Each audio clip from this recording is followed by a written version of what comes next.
Hey guys, it's Adam. I hope you're doing fantastic. Welcome to Do You Watch Anime, a show where I sit down with a guest every week and ask them, Do you watch anime? And we go from there. And today joining me is online content creator Laura Hope. How are you today? I'm doing well. Thanks so much for having me. Good. So, do you watch anime? I do, proudly.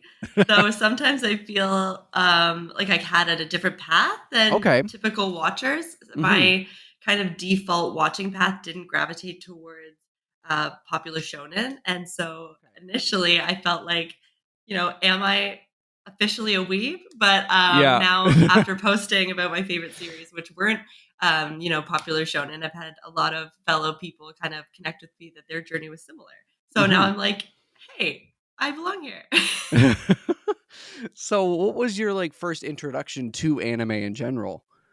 So basically, I grew up behind the counter of my parents, or my family rather. We had a buy sell trade store in my Mm-hmm. hometown growing up. Okay. So one of my duties was like boxes of trade would come in. People would trade in maybe some of their rejects of their collection, and I would go through the boxes to ensure like the VHS tapes worked well, or I would grade how many skips were on the disc, or cartridges, like game cartridges working. Yeah. And through that, I had like the VHS Yu-Gi-Oh movies come through, Ooh, and okay. I watched them as a kid, Mm-hmm. and it just sparked something in me that I resonated with so much. I was, kind of a weird kid, and so it unlocked something in my mind that Yeah. fulfilled for the rest of my life. But so through that, I kind of just had all these different VHS movies that would come in and different animated works. Some that weren't actually Japanese anime, but were just kind of off-brand B movies that were even just Western animation. Mm-hmm. But it really sparked something in me. And then, kind of through that, when I first moved to Toronto all these years later, I worked at a comic book store Okay, here called yeah. Silver Snail. And yeah, I was so lucky to work there. It was like, Yeah. what an amazing formative experience for me. Mm-hmm. But that's kind of where I took that love that had already been growing in me and I discovered manga. And I was like, oh my gosh, my world just exploded. So, kind of between working in two stores that was the main product, Mm-hmm. media, it just shaped my entire personality. Oh my god, I love that. So, what was the manga to kind of get that started then? So for the manga, I kind of ironically did lean towards more popular titles. Like first, the Sailor Mhm. Moon mangas were huge for me. Yeah. The Legend of Zelda box set that I Okay, still yeah. have proudly in my bedroom. It's so funny. That series was really interesting for me because it made me. I inherently felt like I love those mangas, but it was so interesting because I felt like I figured out what kind of writer I would want to be in manga through reading Ooh, them okay. because Link in these stories, even like just like Oracle of Ages and all these different ones, that he was Mhm. very sought after by the women characters in the mangas, and I was just Yeah. like, oh, this is so interesting. And so while that is very charming, I felt Mhm. like a woman author might have maybe poured a little bit more of like courage and Yeah. integrity into Link because that's what the we see in him. And I was like, you know what? It drew a line in the sand for me when I was reading those series. And I was like, oh, I think that as much as I love this writing style, it sparked something in me that was like, if I were to build characters, I would insert, insert, insert. And then Yeah. now, I've gone down the rabbit hole of such more complicated character development. Yet when I'm overwhelmed by the complications of that, I go right back to that series, Yeah. like the Zelda series. And it's just like very wholesome.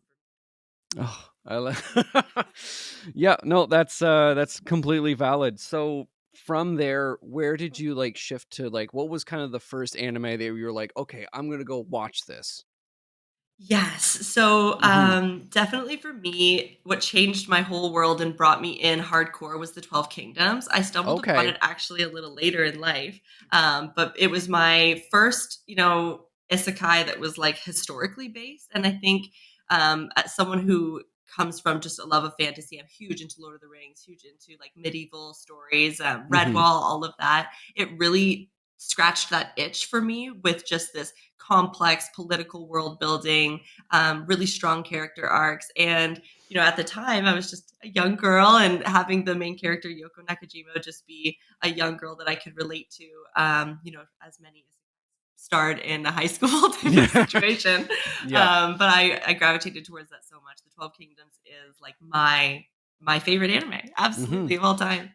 Yeah. Oh my god. Yeah. It's been recommended me over and over again. So, um, yeah, it's definitely time to check that out. Cause Yeah. yeah. Oh my god. So, what I are some can't of your? wait. When you do watch it, you Yeah. have to tell me what you think. Yeah. I'm so Yeah. excited. Definitely. So what are some of your other favorites? I would say, I have I feel like my choices are unique. However, humble Hmm. me, perhaps they're actually not unique. I really like The Forest of Piano. I'm not sure if you've watched Oh that. It's yes. on Yeah. Yeah. Netflix. Yeah. Yeah. Sometimes it's titled like a jumble of those words, you know, like Hmm. piano forest, piano in the forest, all these different Yeah. things. And I believe it was originally based on a manga that I haven't read yet, but it's Hmm. such a beautiful series. It really encapsulates the pressure that goes into like young Japanese musicians and their Hmm. learning. So it was a really high pressure kind of peer on peer learning situation, and they have these beautiful monologues that transition characters, and they're often layered upon like over top of the character's piano recital or violin recital. So they have these like gorgeous sentimental builds that I Yeah. think if the music wasn't layered, you'd be like, this is a little intense. But because it has this gorgeous music that is layered on top of it, it really takes you on a journey. Hmm. And I find I'll throw it on when I'm like cleaning my house and I'm walking around, and I'll have such emotional, complex thoughts during that just because of the background of it. Yeah. I highly suggest it. It's really great. Oh yeah, and the animation is gorgeous. Like, oh my god, it's insane how. So many rays of light, like, Yep. shining through leaves, Yep. cascading, Yep. gorgeous. Oh my god. I When I watched the first episode, I was like, "Oh, this is really pretty." Cuz like it kept coming up on Netflix and being like, "You should watch this." And I was like, "Fine." And It's then I funny was how like, they do that to you. You're "Yep. like, "Okay." Yeah." It's like, "Oh, you got me, I guess." You enjoyed it, And though? oh yeah. Oh yeah, it was fantastic. It was great. Um One of my favorite music anime is it's called Sounds of Life. It's about this koto club where they play like the traditional Japanese instrument, the koto, and it's got all of these like it's got drama, it's got the beautiful music, and like it also feels like a sports anime because they're like we gotta practice for finals, and then I'm like wow this is just and my partner is obsessed with it and it's just so good. I It's love that intensity. yeah, yeah. I'm like literally the amount of times I'm like, this is just a sports anime. This is just they're just really intense into it, and I'm like, hell yeah, let's I go. love when they apply that editing style to Mm-hmm. even just, like, a romance anime that Yep. builds. Oh, Yep. it's just the best thing in the entire world. It helps us, like, almost apply that intensity and excitement to the mundane portions of our own lives. When we Yep. get so used to watching those in arcs of anime, I feel like Mm-hmm. I bring that joy or passion into my own life. I definitely be Yep. too intense for some people after watching, like, a full series. Yeah. Yeah, 100%. So, besides 12 Kingdoms, what's an anime that you could watch over and over and over again and not get sick of?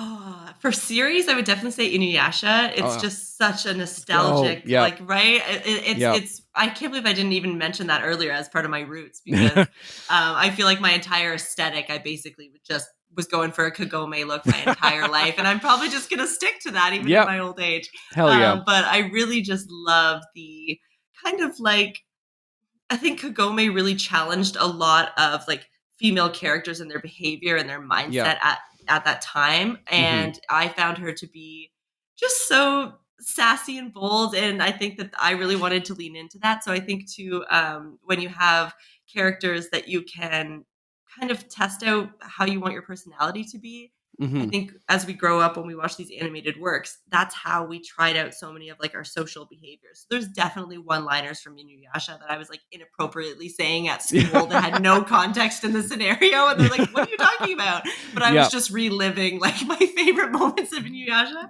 Yeah. So yeah, definitely Inuyasha for me. What else do I love so much?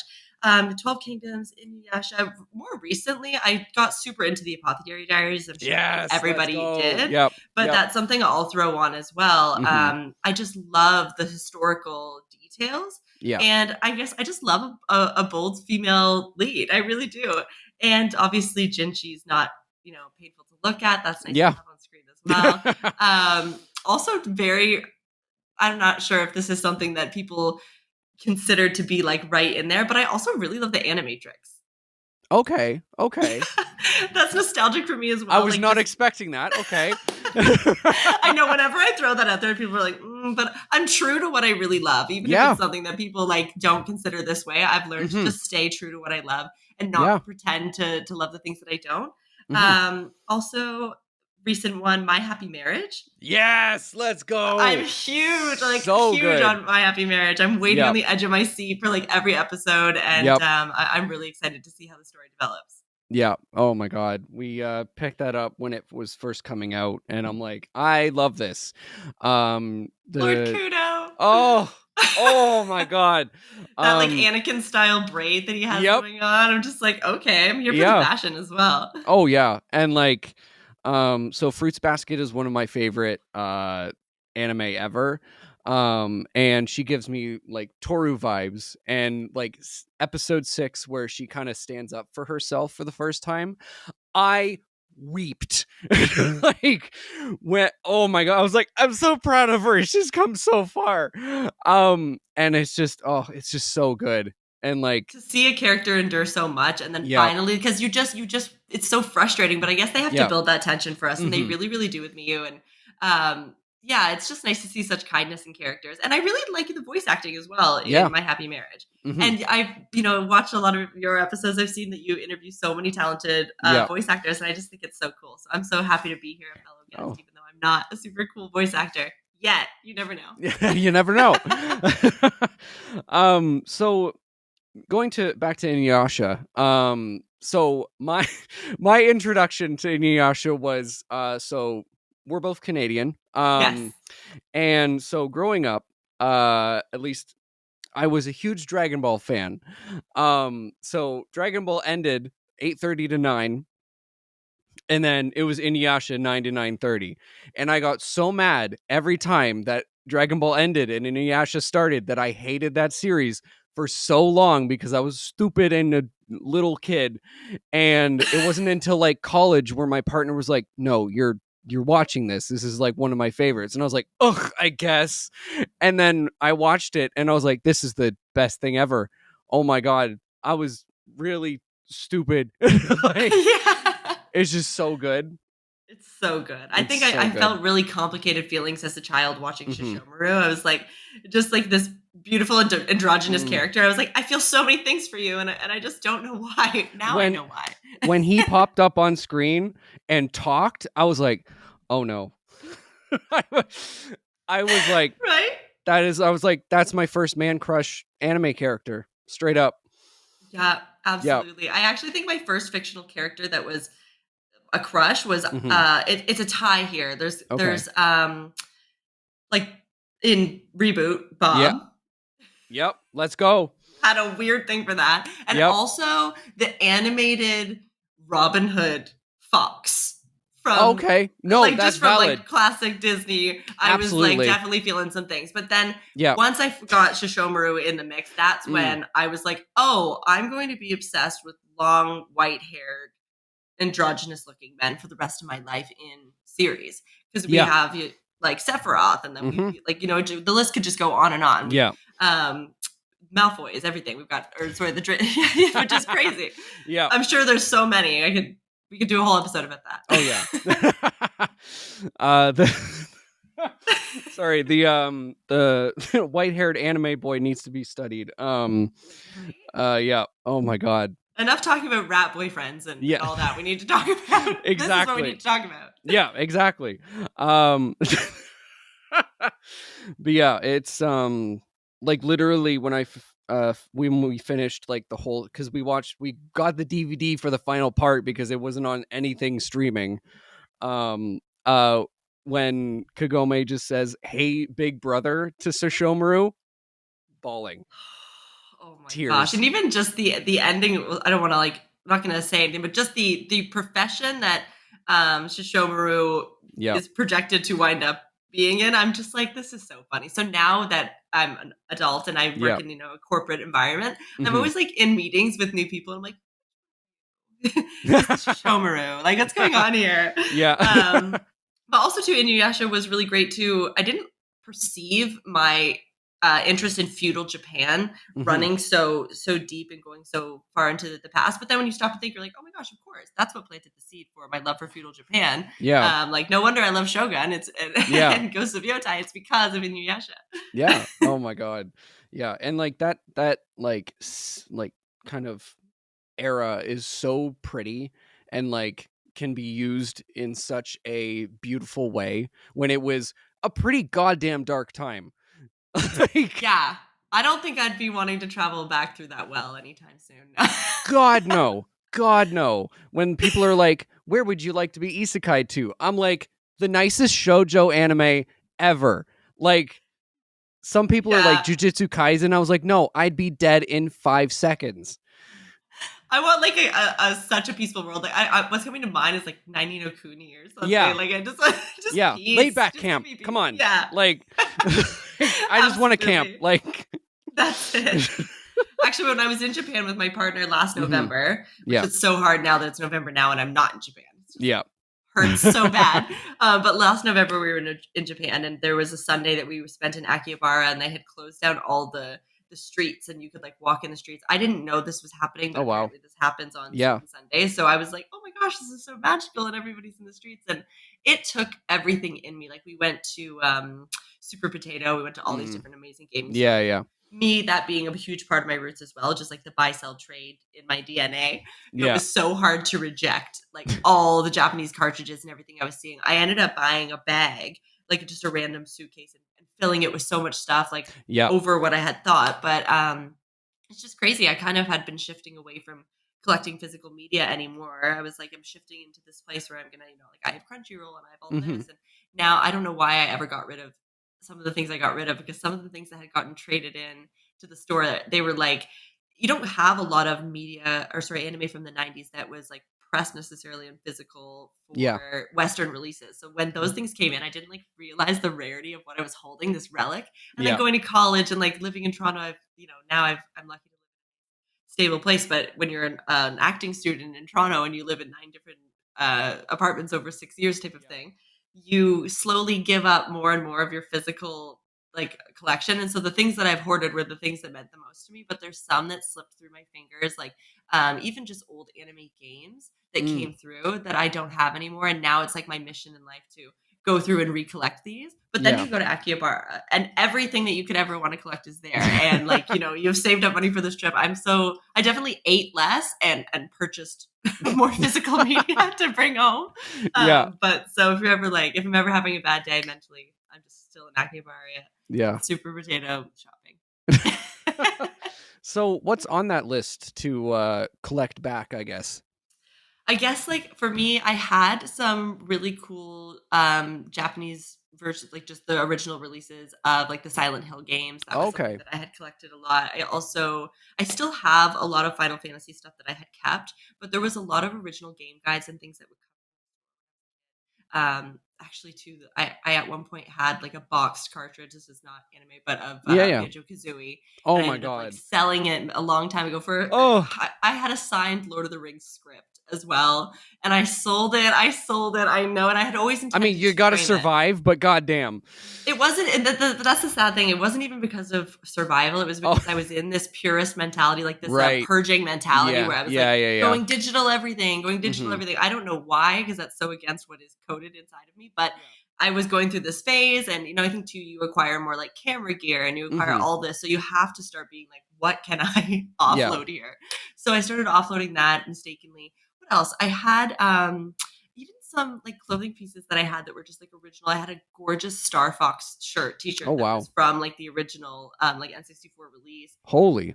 I have had so many t-shirts like that I'll wear them to a scrap. Like I can't even tell you. I'll wear them to a scrap. So Yeah. there's a lot of things on Etsy now that I'll go back and look that I had, and I see Mhm. that they're being sold. They're being sold for like crazy amounts. So Oh yeah. I put out good thrifting juju. Mhm. Even at Game Expo and things like that, I'll always be looking. I'm at a lot of cons.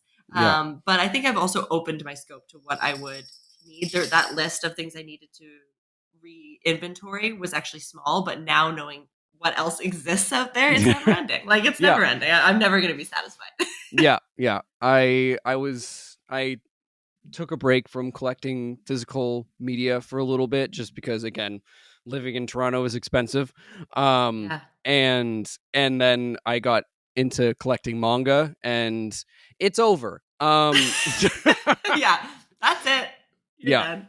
yeah, literally, I was like, well, uh, started with I love Komi. your figures. Well, thank you, thank you. Yeah, Yeah. started with Komi Can't Communicate, and now it's an entire shelf that's like beside here.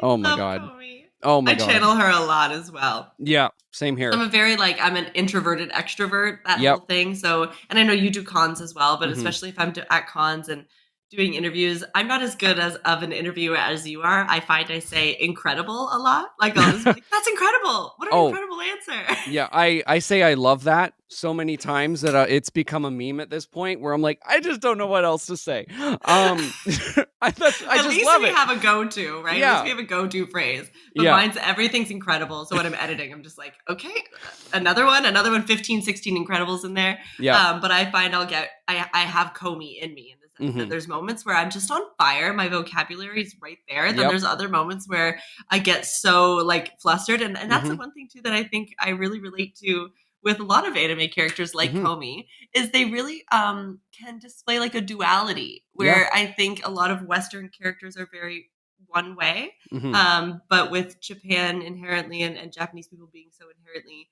emotionally poetic and layered, I think that really comes into all of their characters. And that's Yeah. also what I love seeing about male characters in manga and anime is they Yeah. have like a integrity driven moral compass that is so emotionally layered Hmm. that no wonder like everybody gets crushes on these male anime characters Yeah. because like they're meeting our emotional needs. It's true. It's true. It's true. Right? Like My Hero is my favorite anime of all time. And when I saw, oh my god, the shonen main character is crying, excuse me, showing emotion. Vulnerability? Oh my god. I was like, sign me, he just like me. Like Yeah. I'm crying too. exactly. Oh my god. It was just such a nice like breath of fresh air from like seeing, Goku, who isn't the most Needs a emotionally hug. available, Yeah. exactly. um who isn't the most emotionally available at all, especially to his son. um and just like seeing that, like, oh, okay, cool, these like main characters can also have emotions. It's so nice. It's so Yeah. nice to not just want to be the best. um Or if they want to be the best, I find they want to be the best like for even from me to you like yeah, Kazahaya like yeah. they want to be the best friend. They want to be the Hmm. best like sportsman on their team. It's Yeah, never just about the goal. And I think that I just love that. Because I'm just such a rule follower and like lover of everybody. I always am so seeking to want to do the right thing and yeah. I have such a sensitivity to like any injustice that Yep. that the anime fires me up just in the sense of when people are like, why are they so upset? Like they just cut the sandwich in half. And he's like, they're just freaking out. I'm like, I get that. I completely get that. Why they're so intense about that. So I think that people like us just who are emotionally maybe a little charged Yeah, gravitate so perfectly to anime. yeah, 100%. And especially like From Me to You is one of my favorite romance anime ever. Literally, I binged it when I was working at an office. I binged it in the office, like literally, like for a good like 2 weeks. And I was like, I love this so much. The only thing I'm like, if you could just communicate better, none of this It's could so happen. challenging. Yeah, I'm Yeah. like, girly pop, just it.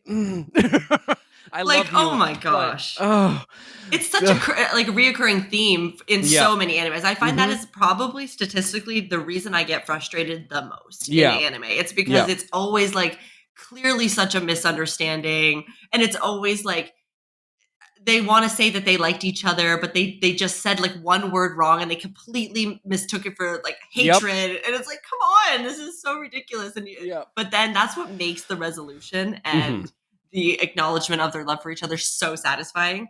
yeah, So I could go through that whole arc again yeah. in From Me to You.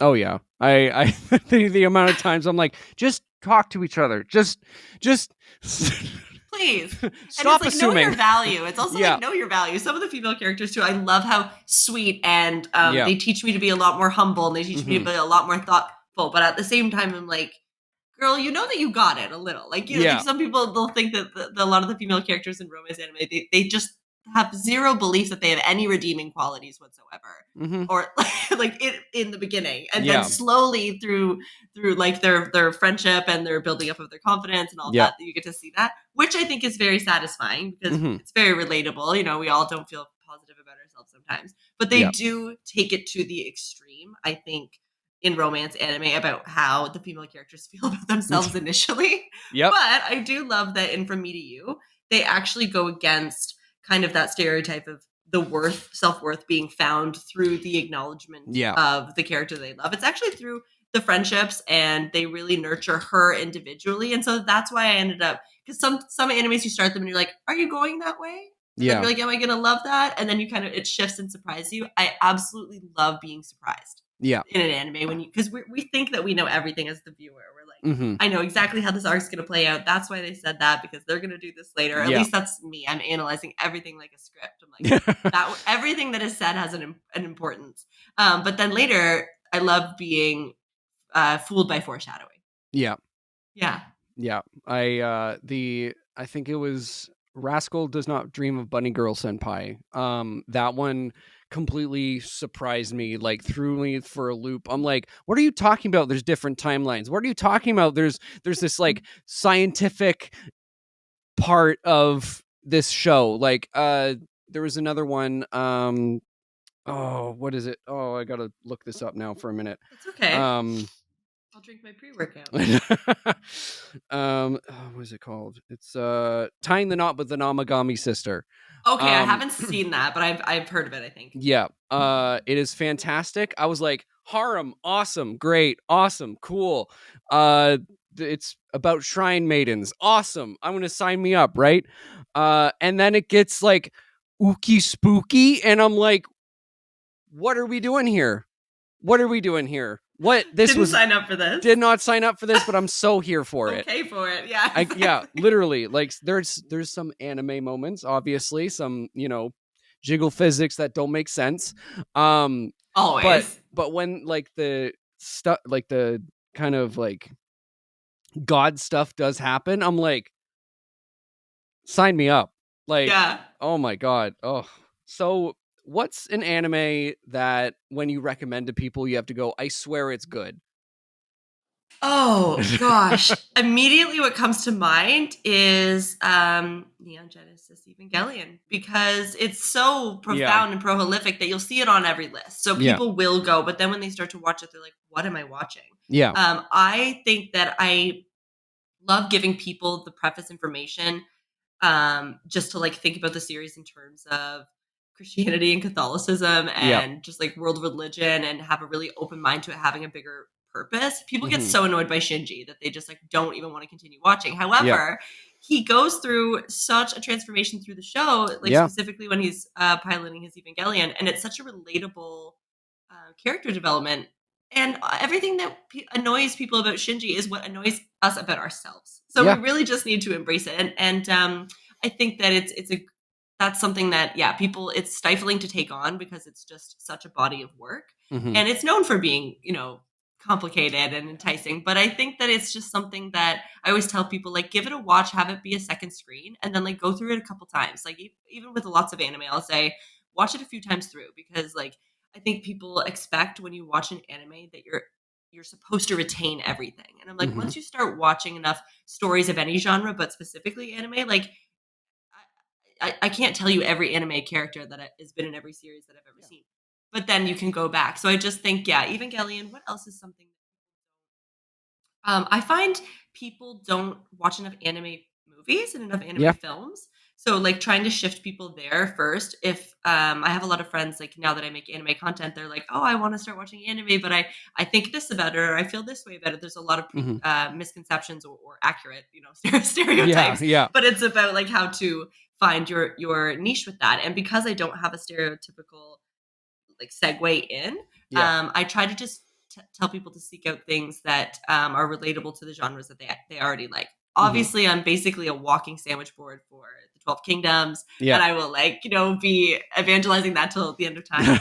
But I think anime movies, I'm really big on getting people into Satoshi Kon films like right Yeah. away. I think he's just such an incredible director, and I recommend Millennium Actress a lot, even though it's very complicated.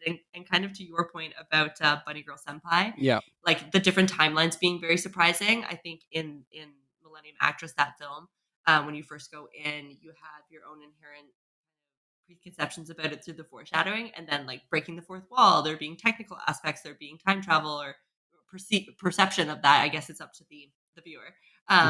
Is really surprising as well. So I think getting people to see, I think it's easier because if you segue into a film and you get people into movies, there's so many more cinephiles than there are.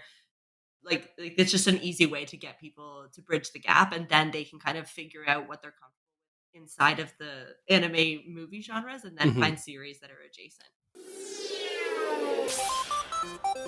Hi, I'm Steve Yurko. And I'm Tara Sands. Now available from Maji Media is our new podcast, 4Kids Flashback. 4Kids is the company who brought you the English dub of Pokemon in the late 90s and so many other shows like Yu-Gi-Oh!, Shaman King, Teenage Mutant Ninja Turtles, Kirby, the infamous One Piece dub, and so many more. We'll be talking to the people who worked at 4Kids. Actors, directors, writers, editors, producers, engineers, you get the point. And hopefully get the answers to questions both you and I have about the company. I actually worked there as a voice actor on some of the shows. And I was a kid watching the shows and remember way more than Tara does. And thank God for that. Steve is actually a professional storyboard artist, which gives some really unique insights into anime and animation. Subscribe today wherever you get your podcasts. That's the number 4 Kids Flashback. Hey guys, welcome to the Patreon portion of today's episode. And if you want to join the Patreon, there are a few different tiers, like shoutouts on the episodes, as well as exclusive videos and behind-the-scenes content, and so much more, and even the episode a day early. Thank you to Gio, Keith, Blythe, Bunny, Mikey, Sheba, and Brooke. And if you want to join the Patreon or find out more, the link will be down below. And yeah, back to the episode. Yeah. Like one of my favorite like reels of yours is the anime movies that aren't Studio Ghibli to show people. I'm like, hell yeah. I saw Paprika on there. I'm like, let's go. Let's go. Thank you. Yeah. Yeah. Thank you. That's amazing. I appreciate that, because when I make any list or anything about anime films, it's either the feedback is either you don't have enough Studio Ghibli or or it's too much. You know what I mean? So, and I bait people a little bit too. In the sense of course. that I'll like not include one that like not including, Spirited Away is going to enrage. But it's also just because I don't. I just don't think that's always the best place to start, in the sense like if we were going to be getting people to watch movies for the first time, we wouldn't necessarily start with animated works from Disney, or that we might start with animated films that are more developed and things like that. So yeah, it's, oh my god. And like I remember the first time watching, what was it? It was Your Name. I watched that because it was like years after it like came out, because again I was poor person in Toronto just trying to, I was like, oh, it's in theaters, I can't afford a movie ticket. Well, they were quite the movies for a while were quite expensive to go to. It was like pretty breaking the bank. But I was on to Kimi no Na wa late as well. Like I was not on the initial release. I kind of came into anime even kind of just later in the game. So in terms of really being a diehard and going to see all the works, and also it's not easy. Like before, I would say 5 years ago, 6 years ago, anime wasn't as rolled out on streaming platforms and wasn't as supported as a genre. So I think that it was harder to even get your hands on like reputable, reliable places to watch these things without breaking the bank. So yeah, I was onto it late too, but I absolutely love Makoto Shinkai's work. Yeah.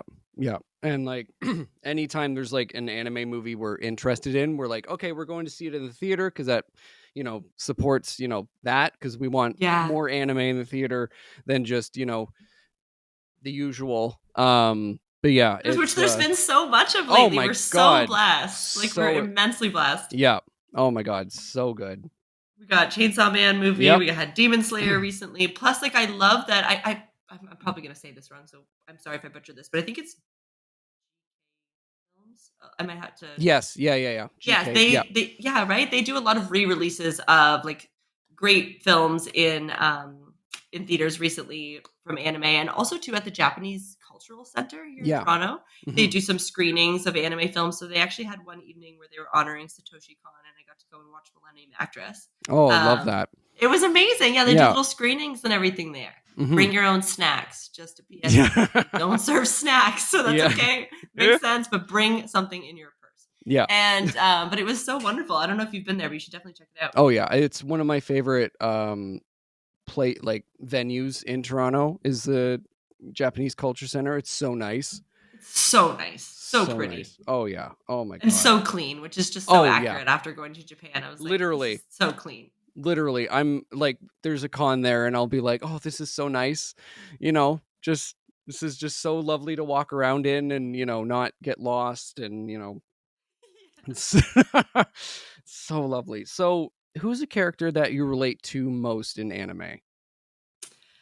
Okay. Honestly, this is gonna sound like a cop-out because it is, again, the 12 Kingdoms, but Yoko Nakajima, I really do relate with her because I Mhm. found there was a lot of like self-pity in her initial isekai journey. Obviously, she first comes over, she's like immensely burdened by this change and the responsibility that is being thrust upon her. And there was like a lot of whiny behavior, but at the same time, right? But at the same time, it's totally Yeah. justified. Like, Yeah. world is being torn Dude, apart. I'd be like, why am I here? Get me out of here. Yeah, Like, come on. yeah. I'm like, I had something in the microwave at home. It was Exactly. like not ideal. Yeah. But I really, really liked it in the sense that also too specifically for her character, like when she's pushed into this new world, Mhm. her face and her entire she looks different as well. Okay, So I yeah. think that there's like a change in herself that felt very forced. Mhm. And so I think I don't know, it's just so easy to relate to female angst. So I definitely did. But her kind of growing and facing her own limitations as a leader and becoming stronger was something that I'm so motivated by that. Like I think you as well, being Yeah. in the content sphere, like we're always like on the chase, we're aiming for something, we have these goals, we're putting a lot of filming and editing time into this, and we learn a lot about the things that we're not good at. Like I've definitely, I say incredible a lot Yeah. in the interviews. Yeah. So I don't do as many interviews. But learning our strengths and weaknesses, and like I said earlier, not pretending to be strong in areas that we aren't. I think that like you can fail a lot through faking it and pretending. So yeah, learning not to do that, which I actually, so when I first got into filming, I worked for a cosplay weaponry shop, and they were so wonderful. Mhm. And but one of the videos that I was making, I got like roasted in Yeah. the comments, so roasted. And this was such a cathartic experience for me in my anime journey, Yeah. because this was before I had started watching Demon Slayer. It was like when Okay. Demon Slayer first came out, and there Yeah. was I was making a video for a product that was like, Mhm. and so I was doing the voiceover for it, and I was like, Tanjiro's umbrella. Yeah. And I didn't know. To be Yeah. fair, I didn't know. Yeah. And I was just, it was a job, and I was doing the thing that I could. They were so patient and sweet. The fact that they posted it, like, bless them, bless their souls. Yeah. And so they posted it, and the comments were just obviously went in, and they were Yeah. just like, "What is this person doing?" But it was actually such a freeing and cathartic experience, because when we make content and we're talking about things we're passionate about, we like the real fear or vulnerability or thing that we're doing when we're putting ourselves out there is we're like putting ourselves out there to have the internet go like, you're a poser. Oh, yeah. Just that type of thing. And so to have that happen so early in my journey before I actually even started making my own videos, it was like the fear of what can happen has already happened. Yeah. And you still want to do it anyway. And so, yeah. And so now even too in my videos, sometimes there'll be a character that I like, even for example, Yoko Nakajima, know her name so well. But then when I script my video and I'm filming it, I'm like reading it a little bit, you know what I mean? Or like kind of reading it to myself and this and that. So I'll say it in like the way I read it, and I'll look it back and I'll be like, oh, I said that weird. And now I'll just leave it in. Like I'll just leave it in the video, because if someone's going to call me out for it, then like, that's great. Yeah. And also like if it's something that's really, I'm never going to butcher it that bad, but to the point where even like 50% of the time I'll say Studio Ghibli, and 50% of the time I'll say Studio. And I feel like it's just a coin toss that is made in my mind right before. So yeah, that's something too. Like I'm not a pronunciation snob, Yeah. because I can't be, because I don't always nail it. Yeah. So just knowing what your strengths and your weaknesses are. Sometimes I would obsess over a video and go like refilm it, redo the voiceover because I said, instead of Hanato Yume, I said like Hanato Yome or something. Yeah. And I would really get stressed about that. Now I just leave it and I'm like, you know what? If this is who I am. Yeah. I'm just open to being mortified and roasted because I think it's such a cathartic and character building experience. Yeah. Oh my god. There was a few, I want to say a year or two ago, I said I didn't like an anime, and then like their fandom came for me, and I was like, I just didn't like it. Like, oh god. That's allowed. And like I complimented it, but I said it just wasn't for me, and they were still like, you have no idea what you're talking about. I'm like, god damn. No, this anime has to be for you. Yeah, No, literally. I still get that. What can you do? Not everything's for everybody. And a lot of people in the comments of my videos too, they'll have very strong opinions. And I just say all the time, like, to each their own. And I'd love to learn more about things. And there's also series that I've like not inherently liked. Mhm. And then you go back and you do end up liking them when you have this cycle of the anime you're going to watch and then you throw it on and you're not really vibing with it. So you throw something else on. But then when you're done that, you're like, I started this. Like, even for me, Vampire Night. I had started Vampire Night 100 times and then like gotten out of it. You know what? Now it's something I throw on in the background because I like that animation style. I know a lot of people are going to have positive and negative to say, but I think that's like the most beautiful thing about anime too is there's so much passion. Yeah. And people don't have passion for anything anymore. We're such like, void drones now that we don't even like invest in anything. And a lot of the stories that are being developed for Netflix and popular streaming now are developed with the intention of being a second screen because they know that we are on our phones and we're on our laptops and they don't even really give us like the character depth. So it's nice to know that if people are seeking that, you still have anime and you can get emotionally overloaded anytime you need. Yeah. Yeah. I still remember being like, I thought it was one of the best first episodes ever. And then it just fell off completely for me. And then someone's like, well, actually, this is a great thing for the idol industry. And I'm like, say no more. Yeah, I was like, I don't have time for this. Oh my god. So how did you originally get into like content creating?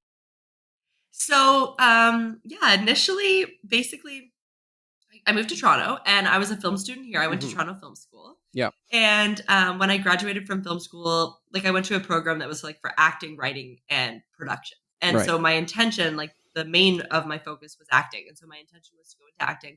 But I found in my program that I really gravitated towards writing and production. Mm-hmm. So I left kind of confused and like being a young woman in the city. And I don't know, I went to school to get ready to like go out and audition and I left and my confidence just wasn't there. Yeah. So I didn't really know what to do. And I ended up like, I was a bartender for many, many years. I was a bartender all through school and I was a bartender basically up until like COVID, during COVID. Yeah.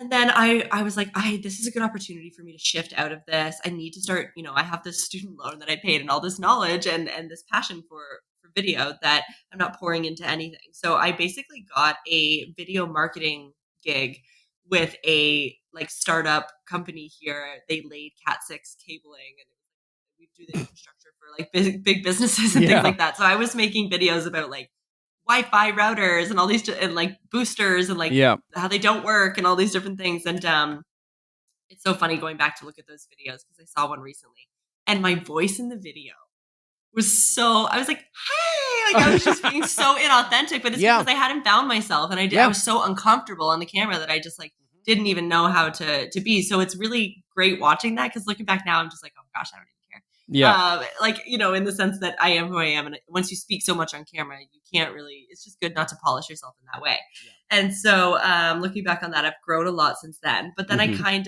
my partner is also like, he's a really talented videographer. Yeah. And we grew up in our hometown together. We did a lot of skate videos and things like that.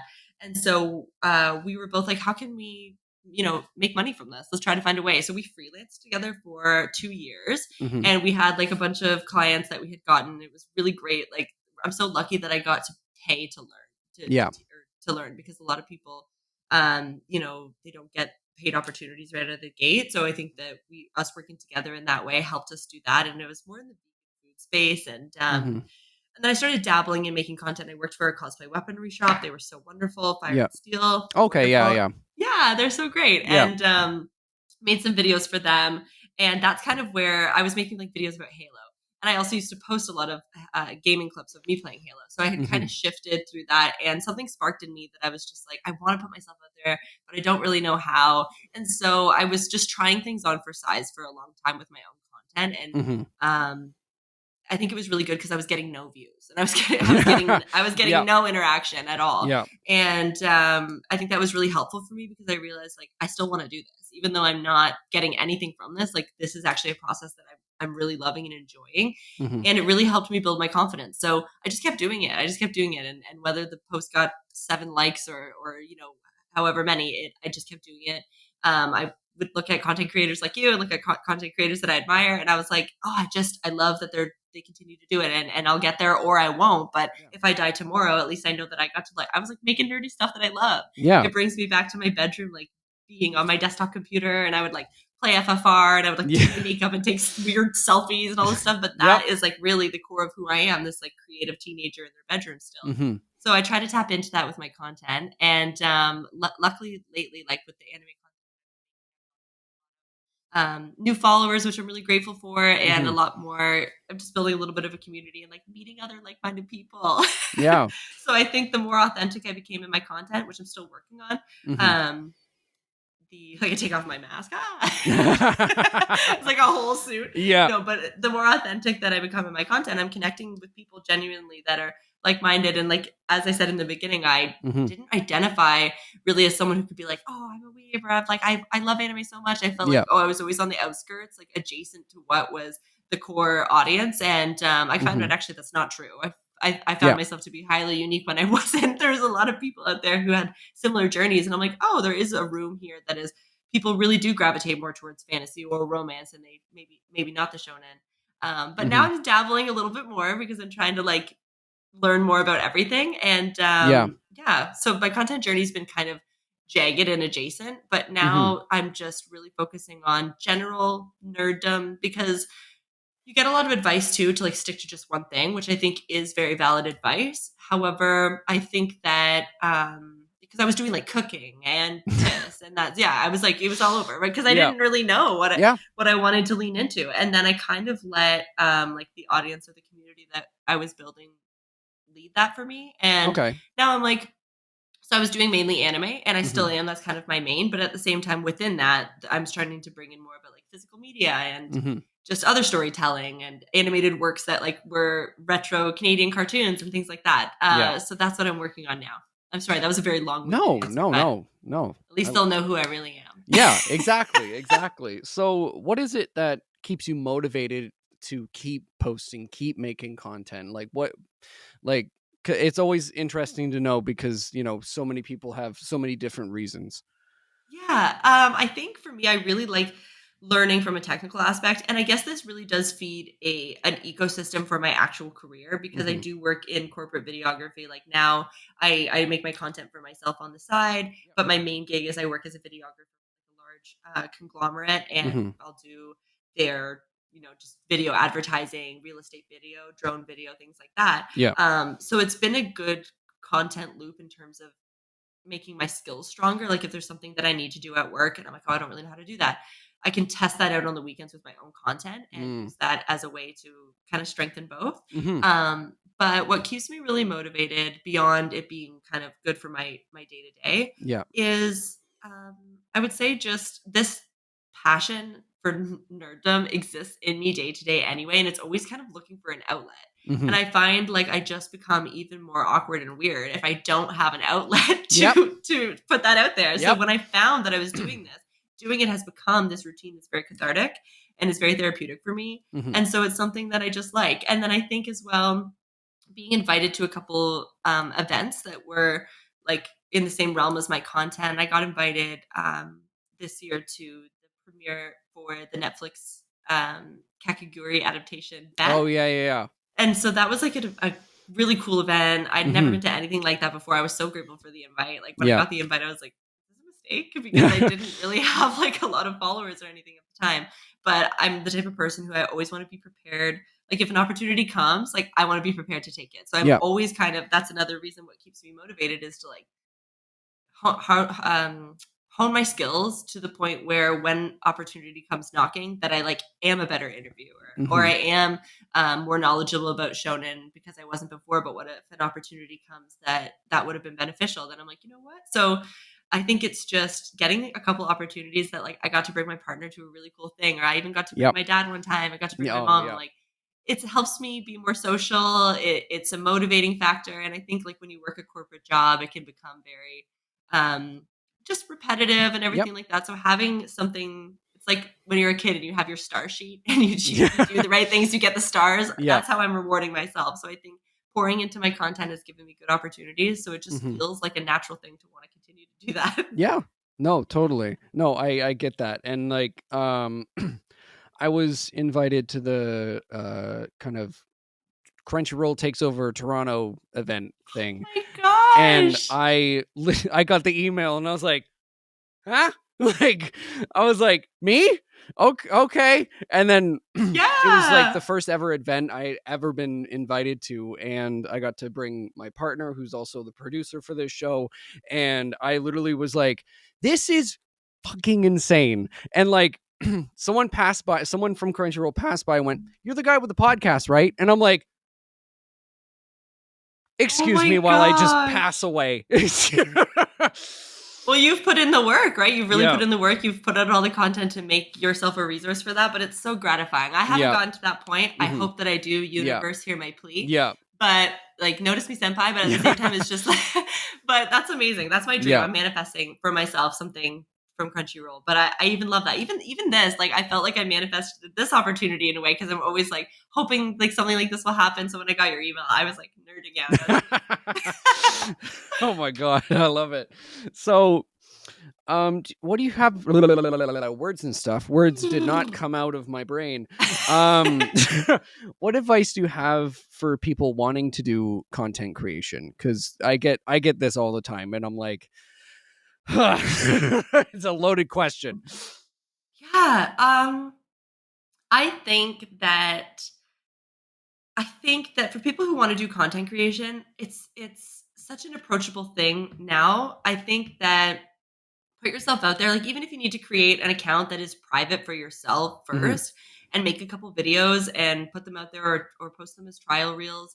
I definitely think it's worth trying. Like, there's this whole, perception of it being cringe and this and that. And I used to be on the other side of that. And when I really tried to like not be cringe, I was actually way more cringe in the sense that my voice was inauthentic. My facial expressions were inauthentic. Like I was profusely sweating when I was filming. Now I'm like calm, cool, and collected in the sense that I've made a lot of mistakes along the way. Allow yourself to make mistakes. Also to like reach out to your friends who are doing content and reach out to people that you admire, because in my experience, a lot of the people that I admire in this space have been like incredibly kind and supportive. And I think that if you are making content, you know what it's like to get started, and you know that it can be daunting. And if you kind of show an interest and an effort, people will give you good advice, like one-on-one about your videos and things like that. Message me if they have a question or something. I'll always like kind of give some guidance, but it's a trial and error process. And I would just say, get yourself like some basic gear. Don't be a gear snob. You don't need like a crazy camera. You don't even need a great phone. Like, you can figure it out in terms of having some of the most like low quality videos in terms of their resolution and stuff. Those are the ones that will be circulating virally for the next 10 years. Yeah. And so don't let the limitation of like, I should have started sooner. Everybody has this haunting quality. Like, I used to be like, oh, I should have started sooner, because my dad used to push me to go on YouTube back when I was like a teenager. He was like, you should go on YouTube. I'm glad I didn't, because I would have gotten canceled. Like, just in the sense that things that I, like, I'm glad that I'm more honed in on who I am now. But I used to let that stop me, and I would go, oh, I'm not going to make content. So I think that you shouldn't let the fear stop you, and just put yourself out there. Look at content creators that you admire and the things that they're doing, and then sit down and think like, how can I put my own spin on this? How can I take this structure and flip it on its head so it's original for something I want to talk about? And just give it a go. Just do it. Yeah. And I think not being scared of making mistakes along the way is a huge one. Um, I've been doing content creation for like 15 years at this point. From like, I started when I was like 13 doing cringy Wow. ass YouTube videos where I was like, I just want to be a Tumblr boy. Don't do that. Yeah. But without like going from like these different, I've made so many I'm back guys videos I that love that. like without those little like kind of steps that, you know, this wouldn't have been a thing. Like, I think, you know, without making mistakes and making, you know, kind of those quote unquote cringy videos. I used to say, "What's up, you sexy people?" every episode. Yeah, that was, I'm stealing that. I'm yeah, stealing that please for my videos. God kill me. Just Yeah, my friends still are like, "What's up, you sexy people?" And I'm like, "Get out of my house." at least they know your videos. That's Yeah. awesome. Those are good friends. Yeah. So it's also like, I had a thought, and the "What's up, you sexy people" took it over.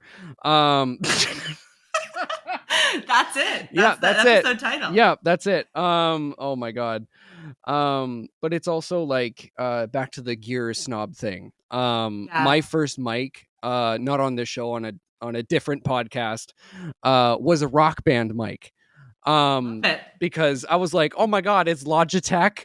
It's, you know, and it worked for the time being. And Yeah, like, like in my production program, Yeah. the teacher would always say, "It's better than good. It's good enough." yeah, So just like it'd be like, "Is it good? Is it great or something?" And they'd be like, "Oh, it's better than it's good enough." Like Yeah. as long as it's good enough, I can maximize that microphone. Probably had great specs. Yeah.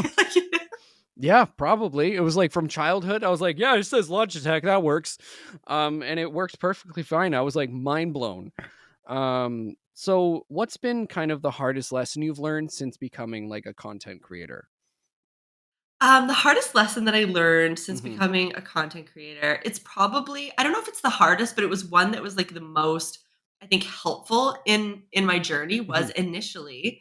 I think when you first start making content, you look to everybody around you in your close circle to like be the support. It's Yeah. great if you have people who are supporting you and they auto like all of your stuff, and that's all great, and I and so appreciated. However, I think I initially took it very personally when people I Yes. knew in real life Yeah. didn't like, and I would know that they would see it or they would go, "Oh, I saw your video," and in my mind I was like, "Well, I like it." Yeah. So that would have been nice. Yeah. But now I've really moved on from that. Like I think that it's just something that you evolve through, and I don't take it personally at all. And I think that once you start to build an audience, or the more authentic you are with your content, the people who are meant to see it will gravitate towards you. You'll have conversations with them. Mhm. And that becomes more gratifying and more authentic than that like that you know that your friend gave you just because, which is super valued. Yeah. And you know, please, if you're a friend, like your friend's content Yeah. and share it. But at the same time, it's just like I had this, I wanted my close friends to be like fans of my page, or if that Right. makes sense. Yeah, And I think yeah, that yeah. that was just inherently not a fair expectation, and Yeah. also just not a productive expectation because people are so wrapped up in their own experience. And Mhm. for example, I now have lots of friends that make content, and I do go and auto like their stuff.